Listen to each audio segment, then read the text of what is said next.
Bon les amis, quelles sont les zones que j'ai envie de travailler? Le but, ce serait qu'on arrive à travailler les zones du haut. Maintenant, vous avez vu, il y a le bloc 30 minutes, le bloc 1 heure. C'est vraiment la zone la plus belle. Maintenant, je ne sais pas si le marché va nous offrir l'opportunité de prendre position sur ça. Peut-être qu'on va avoir une correction, il va falloir qu'on aille forcer les prises de trade. Mais pour moi, la zone parfaite de vente, elle est là-haut. C'est ce que j'ai envie d'aller target. Alors attendez, high, low, high, low, high, low. Je sais qu'on a un bloc 35 minutes ici. Il se passe quelque chose ici, je pense, si je vais en 40 minutes. Ouais, on a un petit bloc. On a un petit bloc, zone de vente. Mais c'est tout, hein. Pas grand-chose à se mettre sous la dent. Côté NAS, on a une grosse correction en cours sur le NAS. Vous vous souvenez de l'expression qui dit « sell the news », « buy the rumor »,« sell the news », c'est la même chose. Vous imaginez le marché en train de corriger alors que c'est la fin de la guerre. Trump, ça fait quand même au moins un mois qu'il nous a pas fait de Trumperie, que le cours du pétrole est en train de redescendre et que, il se passe pas trop de choses graves. Et vous avez vu, on a une correction. Ça montre quoi ? Ça montre que, en fait, les marchés financiers, finalement, ne réagissent pas pour des raisons rationnelles. Les marchés réagissent pour des anticipations. Et donc, là, alors, il y a des sets magnifiques qui sont en train de corriger, etc. Il y a des raisons, mais vous imaginez, celui qui se base sur des choses rationnelles, il devient fou. Et c'est pour ça que je fais aussi pas d'analyse fondamentale. Parce que là, qu'est-ce que vous direz ? C'est la fin de la guerre. Qu'est-ce que dirait celui qui fait de l'analyse fondamentale ? J'avais pas envie de dire le Jean-Daniel de la fondamentale, mais si, le Jean-Daniel de la fondamentale. Ah c'est la fin de la guerre, qu'est-ce que je fais ? J'achète. Alors là, j'ai mis une vente. Boum, le marché l'explose. Ah il y a le début, il y a la guerre qui commence. Qu'est-ce que je fais ? Je vends. Boum, le marché qui pète. Vous avez vu à quel point c'est compliqué, à quel point les marchés sont fous, à quel point la logique des marchés, des fois, dépasse n'importe quelle autre logique. C'est ça qui fait que les marchés sont magnifiques. C'est ça qui fait qu'on s'ennuie pas. Mais c'est ça aussi qui fait qu'il y a des mouvements qui sont irrationnels et qui sont pas compris. Bitcoin, qui revient sur les 62 000 $. Alors j'avais une zone 4 heures ici et on est en train de revenir dessus. Vous avez vu, c'est une zone qui est quasiment parfaite avec ce point bas et ce point haut. Ouais, c'est une zone qui est super belle. Super belle. On va voir comment elle tient. Je sais pas si je rentrerai parce que moi, le BTC, je lui fais un peu la gueule. Et enfin, le pétrole qui est redescendu quasiment sur les niveaux de l'avant-guerre. Donc mars 2025, ce qui prouve que la guerre est officiellement terminée. L'OBM5 acheteur sur XAUSD pour viser la zone parfaite de vente. Celui-ci, c'est vrai qu'il est pas mal. Il est contre-tendance, un peu. Je pense qu'il a déjà été touché en futur. Données, j'ai l'impression qu'il a été touché. Non, il n'a pas été touché. On va voir, je me mets une alarme. En plus, on est sur un bloc 1 heure. On est sur un bloc 1 heure sur le haut time frame. C'est pour ça qu'on a une réaction haussière. C'est pour ça qu'on pourrait continuer de pousser à la hausse. On va voir. On met une alarme et c'est good. Ça peut être aussi, ça peut réagir ici. Le truc, c'est, vous avez vu, la tendance est tellement forte que ce sera un vrai risqué. Ok, le marché est en train de revenir dessus. Il est quoi ? Il est 15h17. Pour le moment, on n'est pas venu chercher mon OTE. Alors préparez-vous les amis à rentrer. Je vais voir comment ça clôture et peut-être qu'on rentrera sur cet achat qui sera plus risqué. Mais j'aime bien ce scénario. Je vous l'explique après. J'aime bien ça. Alors j'aimerais bien qu'on revienne dans mon OTE. Ça pourrait nous servir de confirmation en plus. C'est ce qu'on est en train de faire. Là, on n'est pas dans l'OTE sur le futur. Si je prends ce point bas et ce point haut, même là, on n'est pas dans l'OTE. Ce serait top qu'on puisse avoir l'OTE. Comme ça, on a toutes nos confirmations. Mais si on n'a pas l'OTE, on rentrera quand même juste sur la clôture. Top, on est venu chercher l'OTE. Alors, on va voir comment ça tient maintenant. Est-ce que le marché arrive à sortir sa tête d'ici ? Et si c'est le cas, on rentrera. Moi, je prendrai un risque plus petit.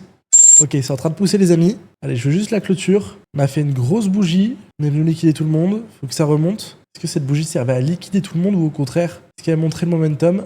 Ok. J'ai l'impression qu'on a envie de reliquider ce niveau. Ça repousse. Si on clôture au-dessus, on rentrera. Là, on a une très très grosse bougie d'absorption. Je pense qu'il y avait des ordres qui étaient bloqués ici. Ok, ça pousse. Préparez-vous à potentiellement rentrer, les amis. Ok. Et ça vient, encore une fois, revenir sur ça. C'est pour ça que j'aime bien attendre la confirmation. Parce que là, c'est très brouillon. Hop, et on vient péter. On vient péter le plus bas. Donc là, c'est pas une invalidation. On est venu prendre des stops. C'est limite bien. Donc moi, ça... Ok.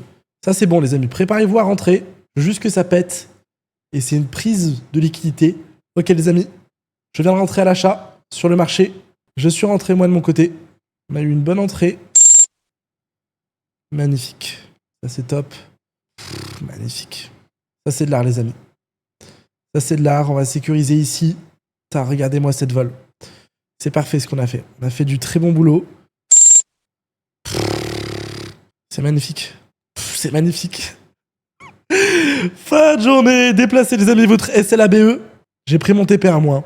Trade, il a duré combien de temps? Fin de journée, les amis. Fin de journée, c'est ouf. Allez, je clôture 4,8 lots. 3700. Fermé.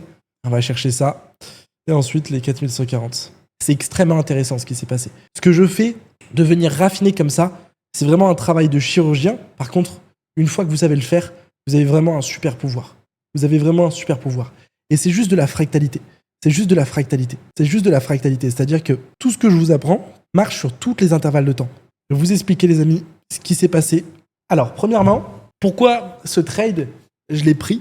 Il y a un truc que moi, j'aime bien. Alors, ce truc, je ne sais pas si ça vaut le coup ou pas, mais j'aime bien les trades qui sont extrêmement poussés intellectuellement. C'est-à-dire que là, en fait, on n'a pas travaillé un order block. On a travaillé un order block dans un order block. C'est-à-dire que sur du H4, vous avez vu, j'avais un bloc H4. J'avais un bloc H4. Ce bloc H4, si je reprends cette structure, si je reprends cette structure, même si c'est faux, ce bloc H4 est sous la zone OTE. Et dans ce bloc H4, qu'est-ce que je peux voir? Je peux voir le bloc 5 minutes, et ce bloc 5 minutes est aussi dans la zone OTE. Donc, je ne sais pas s'il y en a qui ont joué aux poupées russes quand ils étaient petits, mais c'est exactement ça, C'est on est venu imbriquer plusieurs choses. C'est la poupée, le bloc H4, l'OTE, le poupée M5, etc. Donc c'est pour ça que c'est un trade qui m'a plu, même s'il était contre-tendance. En fait, j'ai bien aimé de jouer ce rebond sur le bloc H4 de la plus grosse intervalle de temps. Ensuite, pas de secret, méthode FBO, que je vous ai normalement enseigné. Dans tous les cas, je trade que ça. Je pense que vous pouvez pas, j'ai envie de dire, je suis l'homme le plus bête que vous connaissez. Vous regardez tous les trades de la KTA, je trade que la méthode FBO, je trade que ce que je vous enseigne. C'est tout le temps les mêmes trades que je prends. Tout le temps les mêmes trades que je prends. Ce trade, c'est le même trade que celui-ci, qui est le même trade que celui-ci. Je prends tout le temps les mêmes trades. Tout le temps les mêmes trades. Je change jamais. Et donc ici, qu'est-ce que je suis venu regarder sur les plus petits intervalles de temps? Premièrement, j'avais mon OTE. Donc je savais que le marché devait venir récupérer mon OTE. On a le cours qui corrige. On va voir si on se fait BE. En tout cas, il y a un bloc qui a été fermé. Donc, je vais mettre sur le cours du gold. Boum. Et j'avais mon bloc ici. Donc, j'avais mon bloc ici, avec mon FPO. Regardez. Donc, premièrement, ce que le marché a fait ici. Le marché est venu pousser avec ces petits trucs. Là, pourquoi je ne suis pas rentré? Regardez, les amis. C'est que de l'imbrication. C'est que de l'imbrication. Pourquoi je ne suis pas rentré? Parce que si je vais sur du 30 secondes ou sur du 10 secondes, regardez ce que j'avais. J'avais un bloc de contrat de 10 secondes. J'avais un bloc de contrat 10 secondes et mon OTE, il était ici. Donc, c'est pas dans mon intérêt de rentrer. Le prix pousse et là, on va chercher mon OTE. Vous avez vu? On est venu chercher mon OTE. Donc maintenant, je peux rentrer. Je savais que ce premier push, c'était du fake. C'était un piège, c'était tiens, je te reprends. Cette première poussée, elle fermait juste le bloc. Si on avait pété le bloc, j'aurais eu peur. Je serais peut-être rentré agressivement. Mais ce n'a pas été le cas. Le marché revient et on pète ce lot.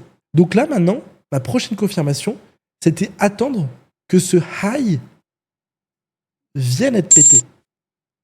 Ça pousse! Parce que c'est pas de la magie, ce que je vous montre. C'est juste ce que vous faites sur des plus grosses intervalles de temps, savoir le faire sur des plus petits intervalles de temps. Par contre, ça demande effectivement d'être extrêmement agile et de savoir prendre des décisions en quelques secondes. Ça vient avec le temps.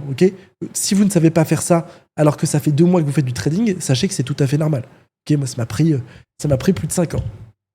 Donc, ma prochaine confirmation était que ça pète ce high.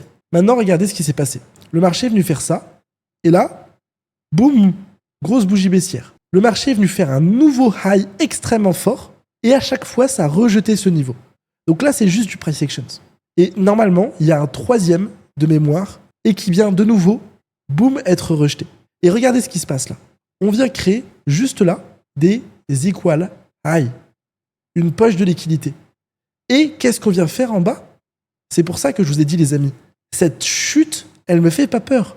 Au contraire, on vient liquider les equal low. Donc, rappelez-vous le concept de liquidité. Le marché va tout le temps de poche de liquidité à poche de liquidité. Donc, si le marché doit pousser, il doit venir chercher cette liquidité. Mais attention, là, c'est pas pour ça que je vais rentrer. Pourquoi ? Parce que peut-être que le marché était vraiment baissier.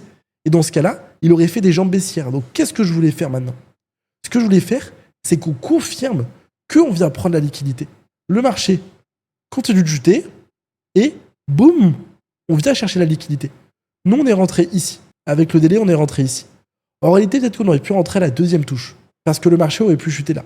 Et du coup, je savais que ici, le marché avait pris la liquidité en bas. On était ici. D'ailleurs, là, si je me mets sur du 15 secondes, on est en train de revenir sur un bloc 15 secondes. Et ensuite, le prix a poussé. Donc peut-être que nous, la meilleure entrée, elle aurait peut-être été ici, mais on n'aurait pas eu le temps de rentrer. Donc j'ai pas de regret. Moi, je suis rentré là. Parce que je savais que le marché, du coup, confirmait qu'il était haussier. Et vous avez vu ensuite, le prix a fortement décalé. Là, on a une AMD, accumulation, manipulation, distribution. Pourquoi on a eu ce mouvement si fort ? Parce que plus aucun trader était positionné ici. On était venu piéger tout le monde. Donc quand même très intéressant, très très beau cas d'école. Allez, faut que ça pousse. On va se mettre un petit peu de pump it up.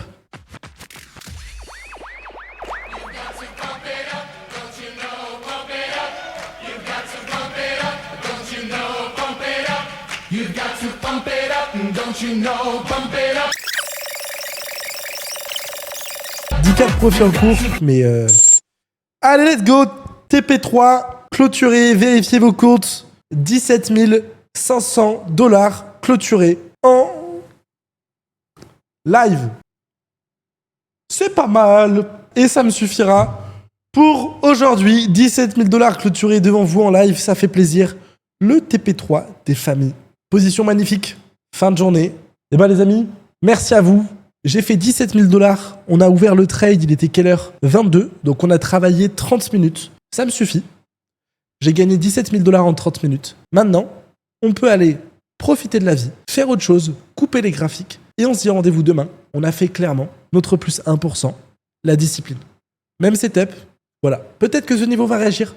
On s'en fiche. Ciao les amis, je vous dis rendez-vous à demain en forme pour tout exploser. J'espère que vous avez appris quelque chose. Ciao.